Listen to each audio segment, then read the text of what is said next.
السلام عليكم ورحمة الله وبركاته.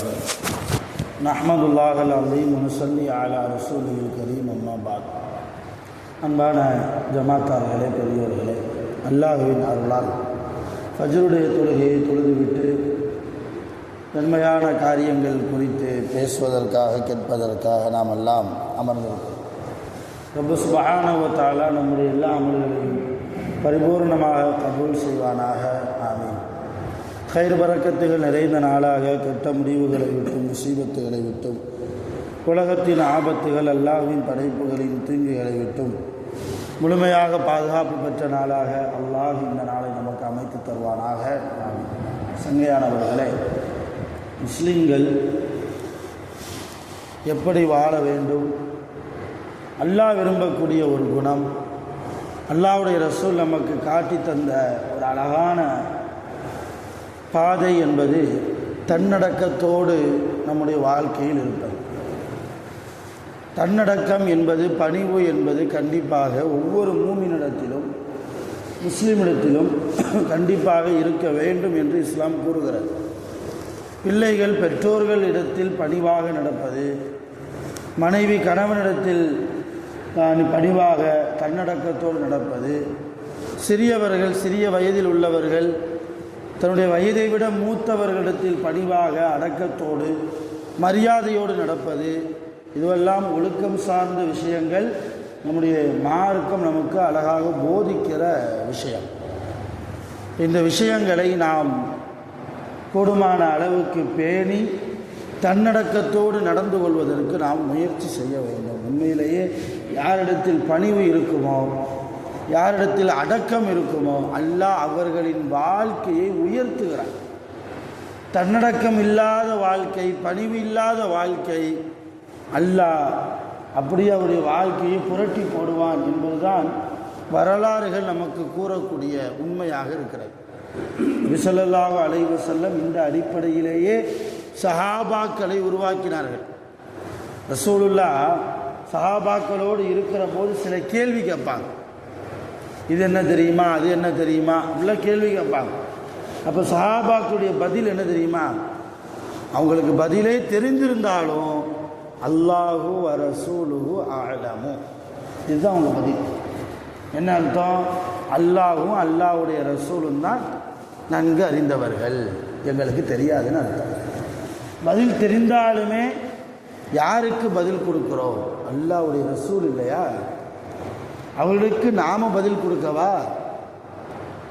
அவங்க எல்லாமே அல்லாஹ் அவர்களுக்கு காட்டி தருவானே, அவர்கள் வாயிலிருந்தே நாம் கேட்டுக்கொள்வோமே என்கிற பணிவு. ஒரு தடவை ரசூலுல்லாஹ் ஹஜ்ஜில் மினால இருக்கிறாங்க. மினால இருக்கும்போது எப்போ துல்ஹஜ் பிறை 10 யௌமுன் நஹர், மினால வச்சு தான் என்ன செய்வாங்க, குர்பானி கொடுப்பாங்க. அப்போ ரசூலுல்லாஹ் சஹாபாக்களை பார்த்து கேட்குறாங்க, ஐயு யௌமின் ஹாதா, இது என்ன நாள் தெரியுமா அப்படின்னு கேட்குறாங்க. என்ன நாள்? துல்ஹஜ் பிற 10.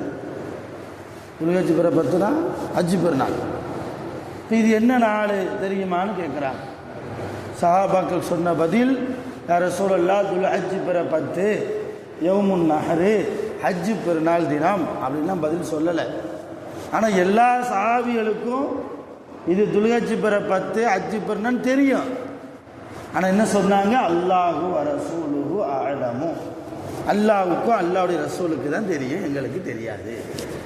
ரெண்டாவது ரசூலுல்லாஹ் கேள்வி கேட்டாங்க, ஐயோ ஷஹரின் ஹாதா, இது என்ன மாசம்னு உங்களுக்கு தெரியுமா? என்ன மாதம்? துல்ஹஜ் மாதம். சஹாபாக்களில் யாராவது ஒரு ஆள் இருந்துச்சு, யா ரசூலுல்லாஹ் ஹாதா துல்ஹிஜ்ஜா, இது துல்ஹஜ் மாதம் அப்படின்னு யாருமே சொல்லலை. அப்பவும் அதே பதில் தான், அல்லாஹு வ ரசூலுஹு அஅலம், அல்லாஹ்வுக்கும் ரசூலுக்கும் தான் தெரியும்.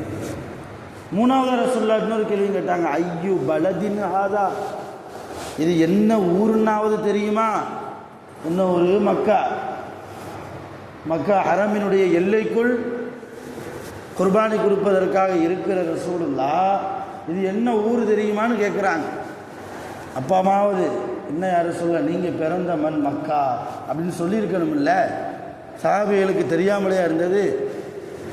அப்பமும் சஹாபாக்கள் சொன்ன பதில் அல்லாஹு ரசூலுஹு அலம், அல்லாஹ்வுக்கு அல்லாஹ்வுடைய ரசூலுக்கும் தான் அதற்கு பதில் தெரியும். இப்போ இந்த ஹதீஸ் ரொம்ப விளக்கமானது, அதுக்குள்ளே நான் போக விரும்பலை. எதுக்காக சொல்கிறேன்னா, தெரிந்த பதிலாக இருந்தாலும் நமக்கு பதில் தெரியும், கேள்வி வருது. ஆனால் சஹாபாக்கள் என்ன யோசித்தாங்க? ரசூலுல்லாஹ் இடத்தில் நாம் சவுண்டு உயர்த்தி, சப்தத்தை உயர்த்தி, அவருடைய கண்ணியத்தை நாம் பதில் சொல்வதன் மூலமாக அவருடைய கண்ணியம் நம்மால் குறைக்கப்பட்டு விடுமோ என்கிற பயம். இந்த பயம் எல்லாரிடத்திலும் இருக்கணும். என்னுடைய தகப்பனிடத்தில் நான் ஓங்கி பேசுகிறேன்னா அந்த பயம் இருக்கணும். அல்லாஹ்வுடைய ரசூல் சொன்னாங்க, என்ன இபாதத் செய், பிரயோஜனமே இல்லை. எப்போ உன் தகப்பனின் அதிருப்தியை அடைந்தால். ரசூலுல்லாஹ் சொன்னாங்க, அல்லாஹ் வேண்டுமா, அல்லாஹ்வுடைய பொருத்தம் வேண்டுமா, உன் தகப்பனின் பொருத்தத்தில் அல்லாஹ்வின் பொருத்தம் இருக்கிறது. அல்லாஹ்வுடைய கோபம் வேண்டுமா, உன் தகப்பனின் கோபத்தில் அல்லாஹ்வுடைய கோபம் இருக்கு. அத்தாவை கோபப்படுத்திட்டு தஹஜ்ஜத் தொழுதா கூட எந்த பிரயோஜனம் இல்லைத்தா, எந்த பிரயோஜனம் இல்லை. கோடிக்கணக்கில் சதக்கா செஞ்சாலும் சரி, அத்தாவை கோபப்படுத்தி அநியாயமான முறையில் அவர்களுக்கு செய்ய வேண்டிய கண்ணியத்தை கூட கொடுக்காமல், மரியாதையை கொடுக்காமல் எந்த பிரயோஜனம் இல்லை. எத்தனை ஹஜ்ஜு செஞ்சாலும் பிரயோஜனம் இல்லை. தாய் தந்தையர்களுக்கு மரியாதை கொடுக்காத ஒரு வாழ்க்கை நம்முடைய வாழ்க்கையாக ஆகிவிடக்கூடாது.